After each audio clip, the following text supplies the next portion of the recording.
I thought my engagement party was the happiest day of my life until my sister walked in wearing the same ring I had just been given. Then my fiancé whispered one sentence that made my stomach drop. "Please don't open the gift table yet." I smiled for the photos anyway because I had already seen the one thing that could ruin them both. My name is Callie Marlowe. At 29 years old, standing in the manicured backyard of a 3-story colonial in the Georgia suburbs, I looked like the woman who had everything. The late afternoon sun filtered through the oaks, casting a golden haze over the white linens and the crystal champagne flutes. It was the kind of engagement party that was built for social media. Every floral arrangement was symmetrical. Every guest held a glass. It was perfect. It was sterile.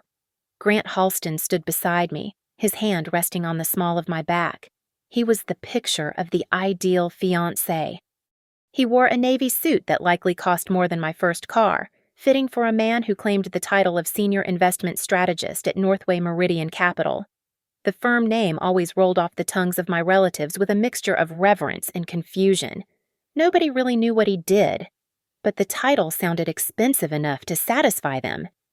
"You look breathtaking, Cal," Grant said, though his eyes did not meet mine. "Thank you," I replied, keeping my smile fixed. I noticed a tick in his jaw, every 30 seconds, like a programmed machine. His gaze darted toward the side gate. It was a subtle movement. Most people would have missed it amidst the laughter and the clinking of glasses, but I felt the tension radiating off him like heat from pavement. "Is someone else coming?" I asked. "No," he said too quickly. "Just checking the caterers." He was lying. I knew that rhythm. It was the rhythm of a man waiting for a bomb to go off. Then the sound of screeching tires shattered the polite hum of conversation. A convertible halted aggressively in the driveway, kicking up a cloud of dust that drifted over the hedge. The driver door flew open. My sister, Brielle Marlowe, stepped out. The backyard went silent. Brielle did not believe in subtle entrances. She marched through the side gate wearing a white jumpsuit. It was not cream or ivory. It was stark, bridal white. It was a deliberate choice. Brielle had always been the golden child, the one who could set a tablecloth on fire and have my parents praise her for the warmth. "Sorry I'm late," she announced, her voice carrying over the crowd. Traffic on the interstate was a nightmare. She did not come to me first. She went straight to Grant. She threw her arms around his neck, burying her face in his shoulder. It lasted 3 seconds too long. It was not the hug of a future sister-in-law. It was possessive. I stood 2 feet away and heard a low, throaty laugh escape her lips right against his ear. "You made it," Grant said, pulling back. His hands lingered on her arms. Brielle finally turned to me, her eyes bright and predatory. "Callie, let me see the rock." I extended my left hand. The diamond caught the light, a solitaire that Grant had picked out 3 weeks ago. "It is beautiful," Brielle said. Then she smirked. "Funny thing, I treated myself to something similar last week." She raised her left hand. On her ring finger sat a diamond. It was not just similar, it was identical. The cut, the clarity, the setting. It was the same ring. The only difference was that hers seemed to catch the light differently, as if the band was slightly thicker. She twisted it, revealing an inscription on the inner band that mine lacked. "Grant," I said, my voice dropping. "Why does Brielle have my ring?" Grant turned pale. The sweat on his brow was suddenly visible. He stepped between us, his movements jerky. "It is a coincidence," Grant stammered. "Just a popular style. Listen, everyone is waiting for the toast. I want to see the inscription," I said, reaching for Brielle's hand. Grant grabbed my wrist. His grip was tight, bordering on painful.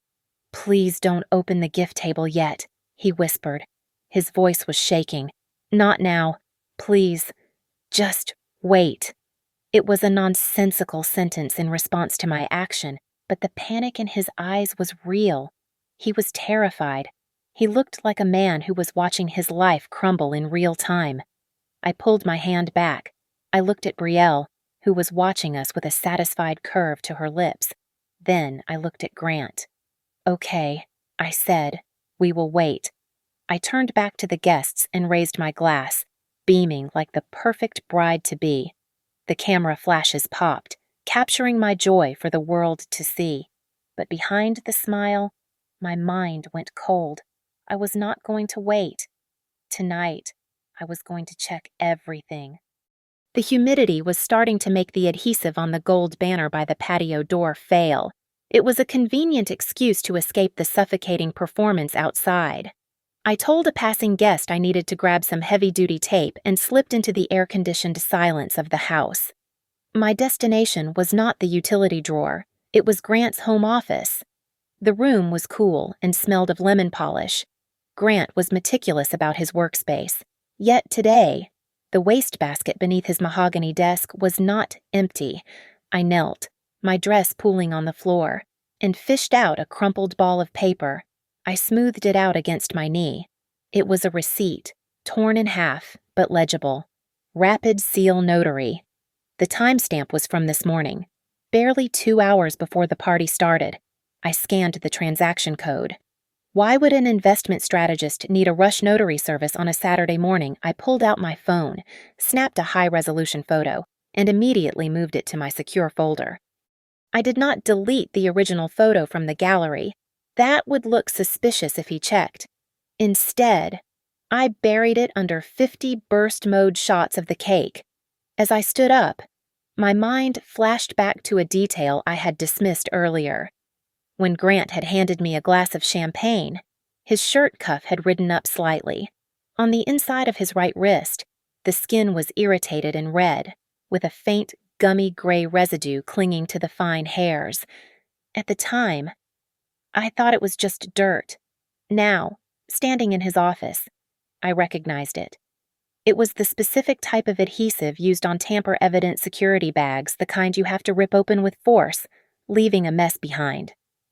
I looked at his desk. His leather briefcase, which he usually kept locked in the closet, was sitting right on the blotter. It was not positioned casually. The combination locks were facing outward, and the handle was angled toward the door. It looked like luggage prepped for an emergency evacuation. I returned to the party with the tape, my heart hammering a frantic rhythm against my ribs. Grant really is the perfect catch. Aunt Linda chirped as I taped the banner corner back onto the siding. She leaned in, her breath smelling of Chardonnay. He is a man who knows exactly how to choose the right things for himself. From the drink station, Brielle let out a loud, sharp laugh. It was not a polite laugh. It sounded like she was reacting to a punchline that only she and Grant understood. I forced a smile at Aunt Linda and checked my phone again. A notification banner sat on my lock screen. It was from the printer app linked to our home network. Print job complete document, 2024 transfer, auth, PDF, via remote email. Grant had a secondary email address he thought I did not know about. He had just sent a document to the printer in the upstairs guest room while standing in the backyard. I walked over to the beverage table to pour myself a glass of iced water. My hand was steady, but my mind was racing. I unlocked my phone, opened the voice memo app, and hit the red record button. I slid the phone into the breast pocket of my dress, microphone facing out. "Hey!" A voice purred behind me. It was Brielle. She hooked her arm through mine and steered me toward the edge of the garden, away from the main cluster of guests. The shadows were longer here. "You look tense." "Cal," she said, sipping her drink. "It is a big day," I replied, keeping my voice neutral. Brielle stepped closer. She smelled of expensive perfume and Grant's cologne. She leaned in, her lips brushing my ear. "You should just relax," she whispered. "Enjoy the party, because there are some things that belonged to me first." The implication hung in the air, heavy and toxic. I stopped walking and turned to face her. I looked her dead in the eye, searching for a crack in her composure. "Are you talking about the ring?" I asked softly, "or are you talking about the person Brielle did not answer?" She just smiled, a slow, venomous expression that chilled my blood, and took another sip of her drink. I guided Grant into the kitchen and slid the glass door shut, cutting off the humid drone of the cicadas and the chatter of our guests. The silence that followed was immediate and heavy. I walked straight to the thermostat on the wall and pressed the down arrow until the digital display read 65 degrees. The vents overhead hissed as the air conditioning kicked into overdrive, flooding the room with a chill that raised goosebumps on my arms. It was not just for comfort. I wanted the temperature to match the feeling in my chest. I wanted him uncomfortable. Grant leaned against the marble island, loosening his tie. He looked relieved to be away from the crowd, but his eyes kept darting to the window where Brielle was holding court with my cousins. "Brielle's ring?" I said. I did not raise my voice. The acoustics of the empty kitchen made even a whisper sound loud. "Explain it." Grant let out a breathy, hollow laugh. He reached for a bottle of water on the counter, twisting the cap with unnecessary force. "It is just a cheap knockoff. Cal," he said, taking a long drink. "She is just messing with you. You know how she is. She saw the design I picked out weeks ago and probably ordered a cubic zirconia copy to annoy you. She saw the design." I repeated. "And you let her, I left the brochure out by accident," he stammered. I watched his hands. He was trying to keep them steady, but when he set the water bottle down, the plastic wobbled against the stone. He swallowed hard, his Adam's apple bobbing in a spasm of nerves. It was a physical tell he had never been able to hide. "Show me the appraisal then," I said, stepping into his personal space. "You said you had the GIA certificate. If hers is fake and mine is real, show me the paperwork for mine."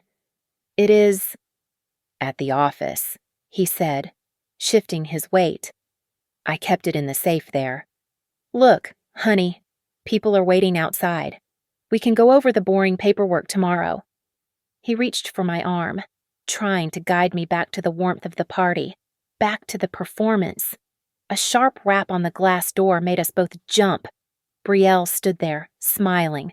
She slid the door open, letting a wave of hot, sticky air crash into my refrigerated sanctuary. "Parched," she announced, stepping inside. "Can I get some ice?" She did not move toward the freezer. Instead, her eyes glued themselves to the kitchen island, scanning the surface. She was looking for something. Perhaps she thought I had found the receipt I saw in the trash earlier. She walked past me, close enough that her arm brushed mine. The contact made my skin crawl. She leaned in, her voice dropping to a register that only I could hear. "If I knew the day he proposed to you, I would not have worn this dress." My stomach turned over. It was a slip, a tease, a jagged little knife wrapped in an apology. Brielle Grant snapped. His voice cracked like a whip, startlingly loud. "Get some water or get out." "Stop it!" He turned back to me, his face instantly morphing into a mask of pleading softness. "Baby, ignore her. She has had too much champagne. She does not know what she is saying." I looked from him to her. Grant was playing the frustrated peacekeeper. Brielle was playing the chaotic sister. It was a script. They were performing two different roles for an audience of one, trying to keep me off balance. I turned away from them, opening the junk drawer next to the sink, ostensibly to find a napkin. Inside, amidst the rubber bands and batteries, lay a yellow legal pad, Grant's handwritten to-do list for the week. I glanced down. The top half was Grant's blocky, all-caps printing. But the last two lines were different. The ink was blue, not black.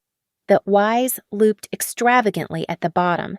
The T's were crossed with a sharp, upward slash. Call notary. Transfer funds to escrow. It was Brielle's handwriting. On his personal list. I shut the drawer slowly. The rage that had been boiling inside me suddenly cooled into something solid and sharp. Screaming would gain me nothing. Accusations would only make them cover their tracks better. I needed them to think I was stupid. I needed them to think I was compliant. I turned back to Grant, I dropped my shoulders and let the tension drain from my face. "I am tired," I said, rubbing my temples. "You are right. She is just being Brielle. Tonight is too important to ruin with an argument. We can talk later." The effect was instantaneous. Grant's entire body sagged with relief. He exhaled a breath he must have been holding for 10 minutes. "Thank you," he whispered, kissing my forehead. "You are the best thing that ever happened to me. Callie." He believed it. He believed the lie because he needed to. That was his mistake. "I will be out in a minute," I said. He nodded and ushered Brielle out the door, his hand resting familiarly on her lower back as they crossed the threshold. I stood alone in the freezing kitchen for 10 seconds. Then I smoothed the front of my dress, checked my reflection in the microwave door, and plastered my smile back on. I was going back to the party, but not as a bride. I was going back as a spy in my own home. The house settled into a heavy, suffocating silence by 1 a.m. Grant had staged his intoxication perfectly, stumbling up the stairs with a slur in his speech before collapsing onto the duvet. But I knew the difference between a whiskey sleep and a performance. His breathing was too rhythmic, too deliberate. I waited in the dark until the digital clock on the nightstand read 1:15. Then, moving with the slow precision of a cat, I slid out from under the sheets. I did not go to the home office yet. I went to the guest room closet and dug out my old laptop from beneath a stack of winter blankets. It was air-gapped, unconnected to our home network. I tethered it to my phone's cellular data and began to type, Northway Meridian Capital. The website was sleek, filled with stock photos of glass skyscrapers and diverse boardrooms. But when I checked the domain registration, it had been purchased only 60 days ago. I searched for SEC filings. I searched for a physical address. There was nothing. The company was a ghost. It was a digital facade built to hold up a lie. I moved to public records. I ran a search on Grant's social security number, the one I had memorized from our mortgage application. The system hesitated, then threw back a flag. The number was linked to an alias. Grant R. Kessler, the name Grant R. Kessler was attached to 3 civil judgments in Florida and a default on a business loan totaling $45,000. I felt a cold flush of adrenaline. I cross-referenced his old addresses. One address in particular stood out because I had seen it before. It was listed on a package Brielle had sent to our house last month. I pulled up the street view. It was not a condo. It was a mailbox rental store in a strip mall with a sign in the window that read, Corporate Services. They were using the same Dropbox. I heard a floorboard creak down the hall. I shut the laptop instantly, shoved it under the mattress of the guest bed, and sprinted silently back to the master bedroom. I slid under the covers and turned my back to Grant just as the door handle turned. I regulated my breathing, forcing my body to go limp. The mattress dipped as Grant climbed back in. He did not lie down. I watched him through the reflection in the mirrored closet doors opposite our bed. He sat up, perfectly sober. He turned toward me, his face a shadow in the moonlight. Slowly, terrifyingly, he reached out. His hand slid under my pillow, his fingers brushing against the nape of my neck. He was not being affectionate. He was feeling for something. My phone. The velvet ring box. I did not flinch. I let him violate my space, keeping my eyes shut to mere slits. His phone buzzed on the nightstand. He retracted his hand and grabbed the device. The screen lit up the room with a harsh blue glow. Through the mirror, I could read the notification banner clearly. Sender B. Message don't let her open the gifts. Must be done before Monday. Grant typed a quick reply, placed the phone face down, and finally lay back against the pillows. I waited another 30 minutes to be safe, when his breathing finally turned into the soft, ragged snore of true sleep. I slipped out again. This time, I went to the office. I needed a trap. I opened my work laptop and created a new file named Guest List and Venue Invoices. Inside, I placed a few benign spreadsheets, but I embedded a hidden tracking pixel and a metadata watermark in the document header. I uploaded it to the shared cloud folder that Grant had access to, the one we used for wedding planning. Next, I reached into my bag and pulled out a small black cube. It looked exactly like a standard USB wall charger. I plugged it into the outlet directly facing his desk. The tiny lens hidden in the charging port blinked once, invisible to the naked eye, and began recording. Finally, I opened the router admin page on my phone. Grant had installed a new mesh Wi-Fi system last week, claiming it was for better speed. I typed in the admin password, guessing the date we met. It unlocked immediately. He was arrogant enough to be predictable.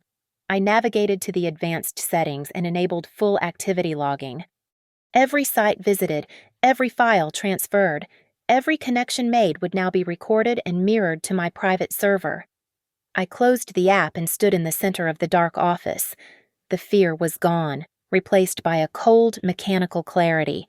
I pulled a sticky note from the dispenser and wrote a single line, then tucked it into my pocket as a reminder for myself. If they are playing paper games, I will make them sign something they can't deny. The phone call that shattered my career came at 8 in the morning on a Sunday. It was not a time anyone from Harborline Risk and Compliance ever called unless the building was burning down. I answered with a knot of dread tightening in my throat. "Ms. Marlowe," the director of IT said, his voice clipped and cold. "We have flagged a massive unauthorized data breach on the client server. The logs show the download started at 2:07 in the morning." I froze. 2:07. I had been pretending to sleep then, watching Grant's reflection in the mirror as he messaged Brielle. "That is impossible," I said, sitting up in bed. I was asleep. "The IP address is your home network." "Callie," he replied, "and the credentials used were yours. We have no choice. Your access is revoked immediately pending a formal investigation. Do not log in. Do not come to the office." The line went dead before I could defend myself. I stared at the black screen of my phone. The pieces clicked together with terrifying speed. Grant had insisted on the new high-speed Wi-Fi router last week. He had been awake at 2 in the morning. He had not just been texting my sister, he had been using my laptop, my login, and my IP address to pull something dirty from my firm's database. A text message popped up from Tessa Rowe, my lead internal auditor and the only person at work I trusted. "Callie, do not reply to this." The text read, "Management received screenshots of the data transfer from an anonymous source 10 minutes ago. Someone is trying to bury you." I walked downstairs, my legs feeling like lead. Grant was in the kitchen making coffee. He looked up, his face arranging itself into a mask of perfect, concerned husband. "Honey," he asked. "You look pale. What is wrong?" "Work," I whispered, letting my voice tremble. "They think I stole data. They suspended me." "Grant, they have logs." I watched him closely. For a split second, the tension in his shoulders evaporated. He looked lighter. He looked like a man who had just sunk a winning putt. He walked over and wrapped me in a hug. It felt suffocating. "Oh, Callie," he crooned, stroking my hair. "I told you that job was too much pressure. You have been so forgetful lately. Maybe this is a sign." He pulled back, looking me in the eyes with faux sincerity. "Maybe you should just resign," he said softly. "Site stress. Tell them you are overwhelmed. If you fight this, it will drag on. If you leave now, we can say you had a breakdown. I can take care of us." There it was. He was not just trying to get me fired. He was trying to destroy my credibility. If I resigned due to stress and mental instability, no one would believe me when I eventually accused him of fraud. I would just be the crazy ex-fiancé. I forced tears into my eyes. I slumped against the counter. "Maybe you are right." I sobbed into his chest. I can't handle this. I will write the letter tomorrow." Grant kissed the top of my head. "Good girl. Let me handle everything." He thought he had won. He thought I was broken. That night, I waited until he was snoring before I opened the app linked to the hidden camera I had plugged into his office wall. I rewound the footage to 10:30 at night. On the screen, Grant entered the office. He was not panicked. He was whistling. He sat at the desk and remotely printed a single page, a bulleted list of instructions. Then, he inserted a silver USB drive into his laptop. He opened the shared folder. He clicked on the file I had planted earlier, guest list and venue invoices. My phone vibrated silently in my hand. It was an alert from the tracking software I had embedded in that file. File accessed, watermark triggered, user admin, IP localhost. On the video feed, Grant copied the file to the USB drive, ejected it, and slipped the drive into his pocket. He was smiling. I closed the app and stared at the ceiling. The cold realization washed over me. This was not just about an affair. Brielle and Grant were not just sleeping together. They were building a lifeboat using my name, my credit, and my professional reputation as the hull. They were going to sink me to keep themselves afloat. I rolled over and looked at the man sleeping beside me. He looked peaceful. He had no idea that he had just signed his own confession. I chose a diner off the interstate for the meeting, specifically the booth directly under the security camera dome in the corner. It was a place where truckers stopped for coffee and families stopped for pancakes, neutral ground where nothing could be hidden in the shadows. I arrived 15 minutes early, ordered a black coffee, and set my purse on the table with the voice recorder app already running in the background. Brielle walked in 10 minutes late. She slid into the booth opposite me, tossing her sunglasses onto the Formica table with a clatter. She looked annoyed rather than guilty, checking her watch as if I were wasting her valuable time. "Make this quick, Cal," she said, signaling the waitress for a water. "Grant is waiting for me. We have planning for the wedding," I asked, keeping my voice low and trembling slightly. I needed her to think I was still the confused, heartbroken little sister. Brielle laughed. It was a harsh, ugly sound. "Oh, sweetie. There isn't going to be a wedding. Not for you, anyway." She leaned across the table, her eyes glittering with malice. "He proposed to me first," she whispered, savoring the words. 6 months ago. But you know Grant. He is pragmatic. He has credit issues. Bad history. He needed someone squeaky clean to secure the loans and the housing leases. I am the love of his life. Callie, you are just a clean contract. The words hit me like a physical blow, but I forced myself to remain still. A clean contract. That was all I was, a credit score and a signature. So, the notary receipt. I said, feigning confusion. "The one I saw in the trash? That was for you." "He had to fix some things," Brielle said, waving her hand dismissively. "Grant is a genius with paperwork. He just marked a few pages and remade the signature lines so they would look legitimate. It is just a formality to get the assets moved before he leaves you." "But the money!" I stammered, baiting the hook. "I checked the joint account at City National this morning. It is empty. Did you really drain all $50,000? Brielle rolled her eyes at my apparent stupidity. "God, you are clueless," she scoffed. "We didn't use City National. The money is sitting in the Meridian account at First Republic, the one ending in 731, safe and sound where you can't touch it." I felt a cold rush of victory. She had just confirmed the existence of a hidden account, the bank name, and the last 3 digits. She had just tied herself to the money flow. 731. I repeated softly. "Right." Brielle's expression hardened. She seemed to realize she had said too much, or perhaps she just wanted to twist the knife one last time. She leaned in closer, her voice dropping to a menace. "Don't even think about going to the police. Callie," she hissed. "Grant made sure your name is on everything. The loans, the shell company, the fraudulent applications. If you sink us, you go to prison too. Your name will be on things you never even remember signing." She sat back, looking triumphant. She thought she had me cornered. She thought fear would keep me silent. I picked up my purse and slid out of the booth. I stood over her, looking down at the sister I had once idolized. I did not look scared anymore. "I am not going to the police yet," I said, my voice steady and devoid of the tremble I had faked earlier. "And I won't be sinking alone." "What is that supposed to mean?" She snapped. "It means," I said, looking her dead in the eye, "that you just gave me the map. You told me exactly where the money is." "Thank you, Brielle." I turned and walked toward the exit. I could feel her eyes boring into my back. For the first time, she did not say a word.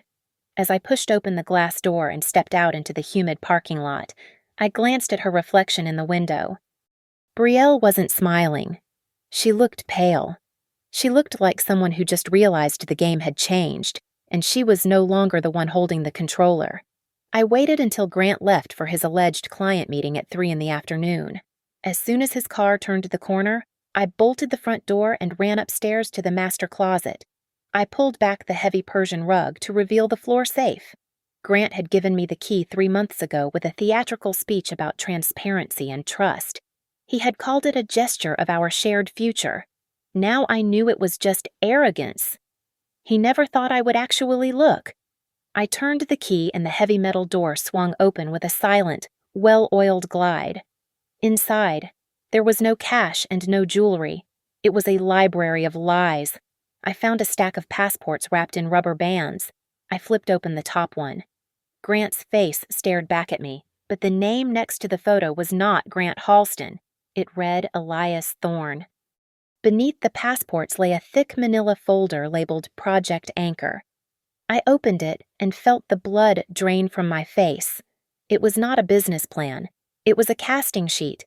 It looked like a flow chart for a criminal enterprise. There were boxes labeled with roles like the face and the logistics, and there, at the bottom of the page, was a box labeled Access Point. Inside that box was my name, Callie Marlowe. Beside my name were my credit score, my annual salary, and my security clearance level at Harborline. The engagement was not a promise of marriage. It was the final step in a long con to legitimize his access to my financial and professional identity. He did not love me. I was just a human keycard he needed to swipe to open a vault. I wanted to burn it all. I wanted to scream, but I forced my hands to stop shaking. If I took everything, he would know the jig was up and he would run. I needed him to stay put until the trap was shut. I reached into the back of the stack and pulled out a single laminated card, a fake driver's license with his photo, and the name Grant R. Kessler. It was small, discreet, and absolutely fatal in a court of law. I slipped the card into my bra, returned the papers to their exact positions, and locked the safe. I smoothed the rug back over the floorboards just as my phone buzzed. I dialed the number for Maren Sloan, a partner at Whitaker and Pell whom I had met at a compliance seminar 2 years ago. "Callie," Maren said, her voice cutting through my panic like a scalpel. "I reviewed the screenshots you sent. Listen to me very carefully. Do not confront him alone. If he realizes you know the extent of the fraud, he will disappear, and he will leave you with the debt and the criminal charges. He is using my name to launder money," I whispered, pacing the bedroom. "He is going to destroy me." "Not if we freeze him first," Maren replied.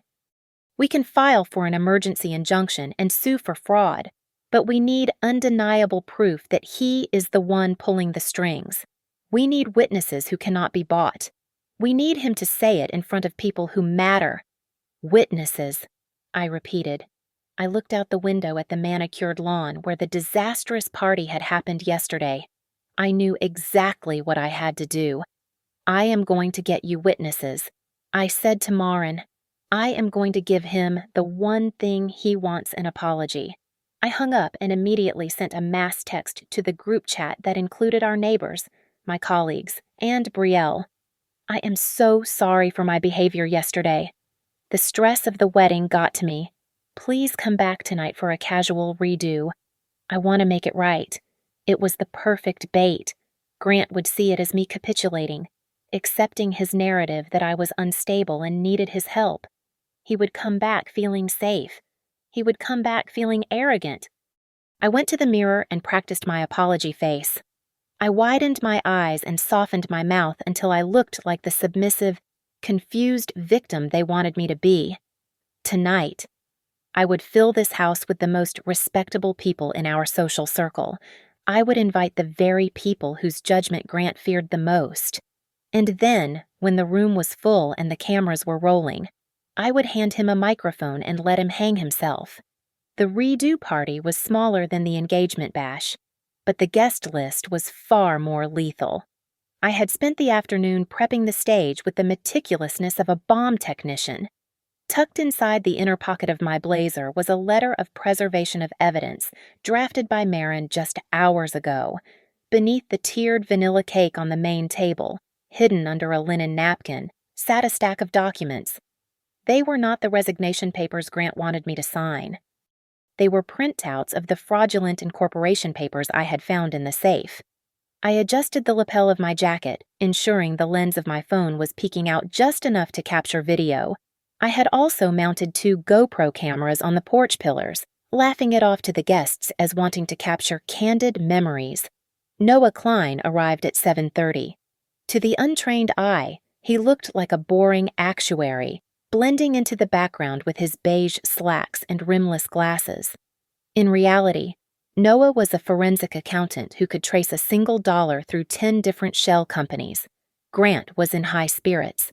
He moved through the crowd with a swagger I had not seen before. He thought he had won. He thought I was broken, pliable, and ready to be discarded. He came up behind me, wrapping his arms around my waist. "I am proud of you, Cal," he murmured into my hair. "We are going to put all this ugliness behind us. Once you sign those papers on Monday, we can really start building our future." "Our future," I repeated, testing the weight of the lie. "It sounds expensive." He laughed, tightening his grip. "Quality always is." The gate creaked open. Brielle walked in. She had abandoned the white bridal jumpsuit for a sharp, black structural dress that looked more suited for a boardroom hostile takeover than a backyard party. She did not smile at me. She walked straight to us, nodding at Grant like a business partner acknowledging a closed deal. "Did she review the terms for Monday?" Brielle asked, ignoring the guests standing 3 feet away. "She is on board," Grant said, winking at me. "Callie knows what is best for the family." "Good," Brielle said, taking a sip of red wine. "Because the notary is booked for 9 o'clock sharp. We need that signature to clear the transfer." I let them talk. Every word they said was being recorded. I needed them comfortable. I signaled Noah with a slight nod. He drifted over, holding a beer, looking harmless. "I heard you mention Northway Meridian," Noah said, inserting himself into the circle. "I am in equity myself. Fascinating structure you guys have. Is it a direct holding or do you layer it?" Grant's eyes lit up. He loved feeling like the smartest man in the room. He did not know Noah was dissecting him. "Oh, we layer it," Grant bragged, puffing out his chest. "We use a separate liability shield. It keeps the assets distinct from the personal credit profiles. You know, standard protection." "Smart," Noah said, his voice flat. "Hard to pierce that veil unless someone mixes personal funds." "Exactly," Grant said. "But we run a tight ship." I watched Grant's face. He was so confident. He was practically glowing with the thrill of his own intelligence. It was time. I walked over to the main table. The chatter died down as I tapped a spoon against my glass. Grant smiled at me, expecting a toast to his greatness. I reached under the napkin and pulled out the thick stack of papers. I did not hold them up. I dropped them onto the wooden table. The heavy thud echoed across the silent yard like a gavel strike. "Grant," I said. My voice was not loud, but it carried to the back fence. "Before we cut the cake, I want you to explain this clause." Grant's smile faltered. He squinted at the document on top. It was the formation document for Project Anchor with my name listed as access point. "What is that?" he asked, his voice tight. "It is the business plan," I said, looking him in the eyes. The one where you list my credit score as a company asset. Explain it to them." I gestured to the crowd. Grant looked at the papers, then at the camera on the porch, and finally at me. The color drained from his face. His instinct took over. He did not laugh it off. He lunged. "Give me that," he shouted, reaching across the table to snatch the pile. He grabbed the papers, crumpling them in his fist, his teeth bared in a snarl of pure, panic-induced aggression. The mask of the loving husband didn't just slip, it shattered, and every single person in the yard saw the monster underneath. Grant held the crumpled ball of paper against his chest, his breathing ragged. I did not need the physical pages to destroy him. I had memorized the text. Section 4, Paragraph 2. I recited, my voice cutting through the humid night air like a knife. The primary beneficiary accepts full liability for the fraudulent acquisition of the target's assets via the engagement vehicle. Grant froze. He knew that clause. He wrote it. It was the confession he never intended anyone to see. And we know who the beneficiary is. A voice called out from the patio steps. Tessa Rowe walked into the light, holding a tablet high like a shield. She looked at Grant with professional disdain. "I ran the audit logs myself," Tessa announced. The unauthorized access at 2:07 in the morning did not come from Callie's laptop. It came from a device with a MAC address registered to a custom gaming rig. "Yours, Grant." The guests gasped. Grant looked around, his eyes wild. That is easily faked," he stammered, pointing a shaking finger at Tessa. "They are conspiring against me. It is a setup. Is this faked too?" I asked. I pulled my phone out and hit the cast button linked to the large outdoor television we had set up for the photo slideshow. The screen flickered, and then the grainy black and white footage from the hidden camera appeared. It showed Grant, clear as day, sitting at his desk. It showed him printing the instructions. It showed him plugging in the silver USB drive and copying my files. The silence in the backyard was absolute. It was the sound of a reputation dying. Grant turned to the crowd, sweat pouring down his face. He laughed, a high-pitched, manic sound that made everyone uncomfortable. "You people actually believe this," he yelled. "She is hysterical. She found out I was seeing her sister and she snapped. She fabricated all of this because she is a jealous, unstable woman." He looked at me with pure hatred. "You are sick. Callie, you need help." I did not flinch. I did not scream. I just tilted my head and asked the one question he could not answer. "If I made it all up, Grant, then why did you snatch the papers?" The question hung in the air. All eyes turned to the crumpled ball in his fist. If they were fake, he would have laughed and read them aloud to mock me. By destroying them, he had validated them. Brielle stepped back. She looked at Grant, then at the silent, judging crowd. She saw the ship sinking, and she did what she always did. She jumped. "He told me to." Brielle shrieked, her voice shrill and desperate. "I didn't know he was stealing. He said, I needed to sign a few things to help with his business. I am a victim here too." "You lying witch," Grant roared, spinning on her. "You helped me draft the transfer schedule. You gave me the account numbers." The gasp from the crowd was audible this time. Grant clamped his mouth shut, but it was too late. He had just admitted there was a scheme, and he had admitted Brielle was part of it. "It is over, Grant," I said softly. "My name is Grant Halston," he yelled, trying to regain some shred of authority, straightening his jacket.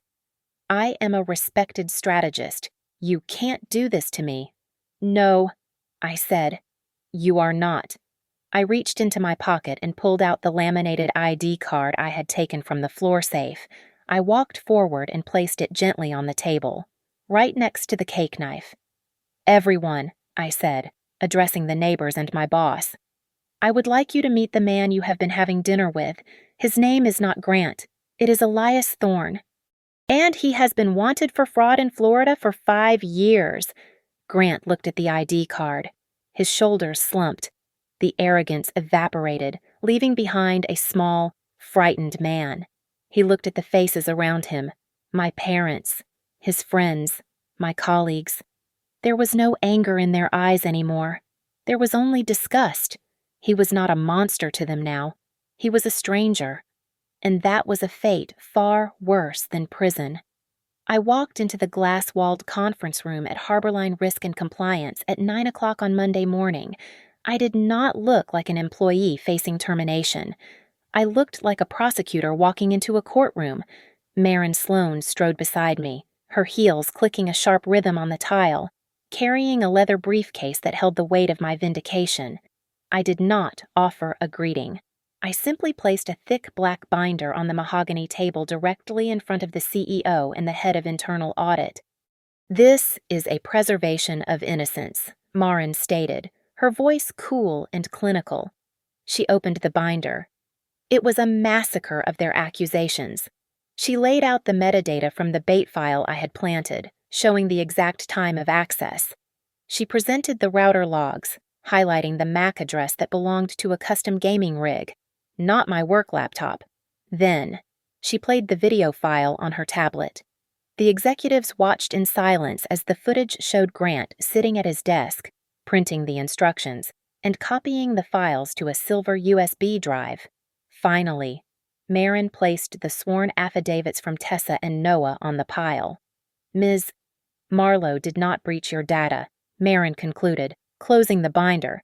She was the victim of a targeted external extraction executed from within her home by a known identity thief named Elias Thorne, operating under the alias Grant Halston.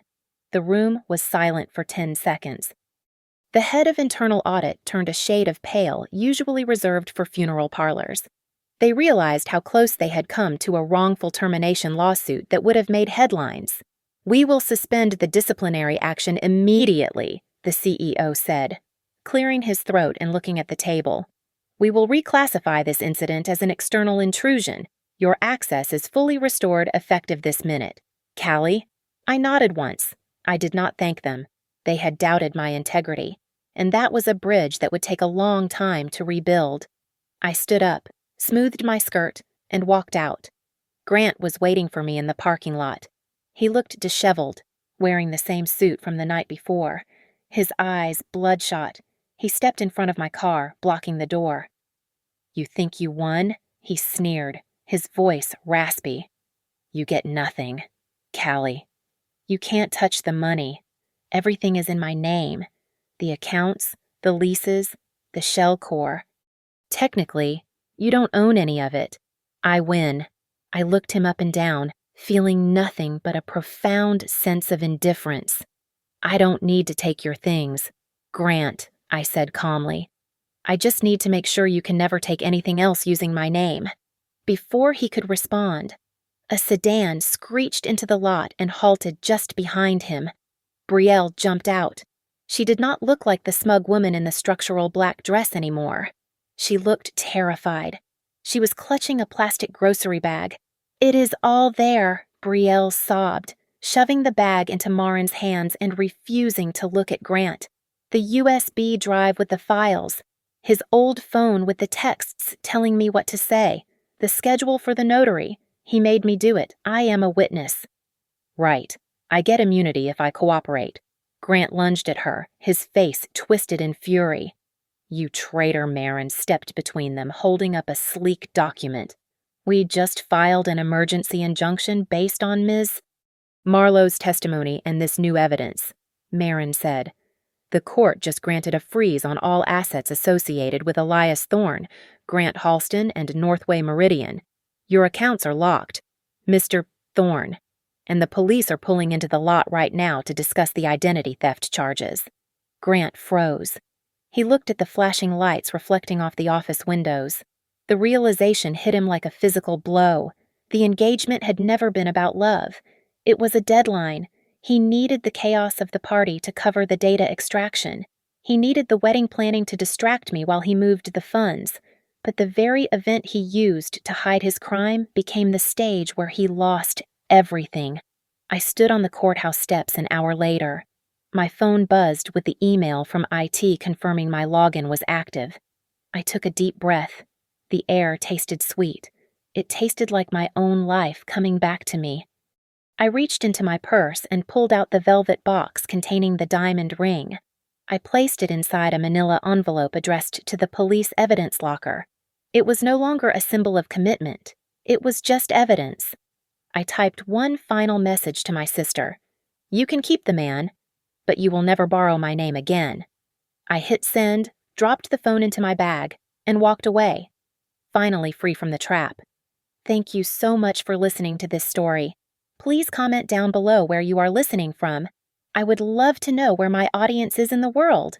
And don't forget to subscribe to Victoria Revenge Stories, like this video, and hit the hype button to help this story reach more people.